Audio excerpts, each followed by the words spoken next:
Hi hello welcome to my channel Espo beauty parlour makeup studio and nail artistry. నేను ఇప్పుడు నా mink పెట్టుకున్నాను అనమాట. నేను చేసుకున్నది పర్మనెంట్ ఐబ్రోస్.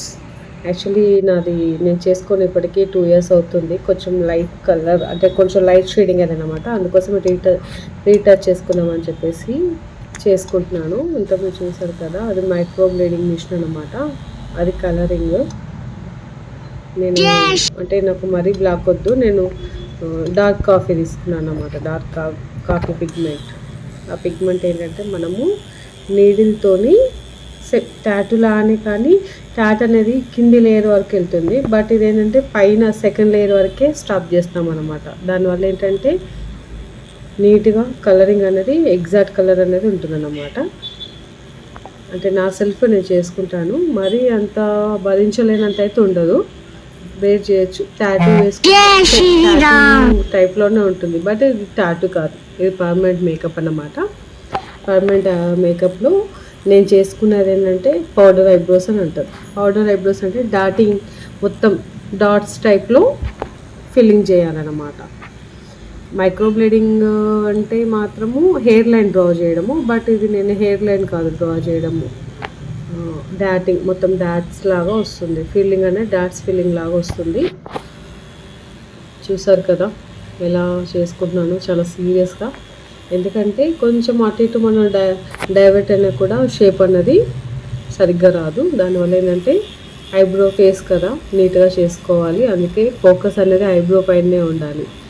వీడియో తీయడానికి ఎవరు లేరు కాబట్టి నా వీడియో నేనే తీసుకుంటూ చేసుకుంటున్నాను అన్నమాట.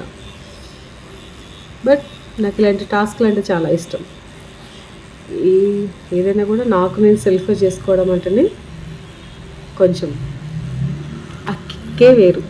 అలా చూసారు కదా, వన్ సైడ్ ఐబ్రో అయిపోయింది, రైట్ సైడ్ ఉన్న ఐబ్రో అయిపోయింది. నేను దాన్ని క్లీన్ చేస్తున్నాను చూడండి. అంటే ఎలా అంటే దీంట్లో మొత్తం వన్ సెక్షన్ అయిపోయిన తర్వాత ఒకసారి క్లీన్ చేసుకొని చూసుకోవాలి. అంటే ఎక్కడైనా గ్యాప్ ఎక్కడైనా ఉందా, ఇంకెక్కడ డార్క్ కావాలి, ఇంకెక్కడ లైట్ అవుతుంది, అవన్నీ చూసుకుంటూ చేసుకుంటూ ఉండాలి. చూసారు కదా, కొంచెం అంటే పర్లేదు. ఇదైతే ఈ ఐబ్రో అయితే బాగానే ఉంది. కొంచెం గ్యాప్స్ ఉన్నాయి. ఆ గ్యాప్స్ అంటే ఇప్పుడు సెకండ్ ఐబ్రో చేసిన తర్వాత చూడొచ్చు అని చెప్పేసి అనుకుంటున్నాను. చూసారు కదా, చేసుకున్న ఐబ్రోకి చేయని ఐబ్రోకి కలర్ వేరియేషన్ చూడండి, ఎంత వేరియేషన్ ఉందో అసలు కదా. చాలా డిఫరెంట్గా ఉంది. ఇప్పుడు స్టార్ట్. సెకండ్ వన్ ఆల్రెడీ నేను అంటే లెఫ్ట్ కదా, మనకు ఐకి కొంచెం కనబడదు కాబట్టి హాఫ్ వీడియో చేసేసుకున్నాను చూడండి. అంటే రైట్ సైడ్ కన్నా కూడా లెఫ్ట్ సైడ్ ఇంకొంచెం ఫోకస్డ్గా ఉండాలి కంపల్సరీ. కొంచెం అటు ఇటు అయిందా ఐబ్రో షేప్ అనేది మొత్తం డిఫరెంట్ అయిపోతుంది. పర్మనెంట్ కదా అండి, ఏం చేయలేము. అందుకోసమనే ప్రాపర్గా చేసుకోవాలి.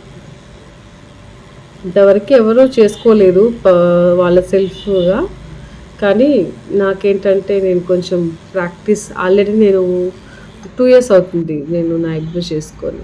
చూడండి ఇప్పుడు మొత్తం అయిపోయింది. బిఫోర్ ఆఫ్టర్ చూడండి. Wow, what a finishing. Yes, ఎంతలో కూడా సెల్ఫ్ సాటిస్ఫైడ్ మోర్ ఇంపార్టెంట్ అండి. నా వర్క్ నేను ఎవరు మెచ్చుకున్నా మెచ్చుకోకపోయినా నా వర్క్ అయితే నేను మెచ్చుకుంటాను పక్కాగా. అంటే ఎవరెందుకు మెచ్చుకోరు, కంపల్సరీ మెచ్చుకుంటారు. చూడండి, మీరు కంపల్సరీ వీడియో లైక్ చేయండి, షేర్ చేయండి, కామెంట్ కూడా చేయండి. Please subscribe my channel. చూడండి ఎంత డిఫరెంట్గా ఉంది కదా, నైస్. యాక్చువల్లీ ఇది కేరింగ్ ఏంటంటే 3 days దాకా అసలు వాష్ చేయదు, వాటర్నే తగలద్దండి. వాటర్ తగలకుండా చూసుకోవాలి. ఆఫ్టర్ వీడియో నేను 1 week తర్వాత మీకు అప్లోడ్ చేస్తాను. ఓకే, కంపల్సరీ సబ్స్క్రైబ్ చేసుకోండి ప్లీజ్.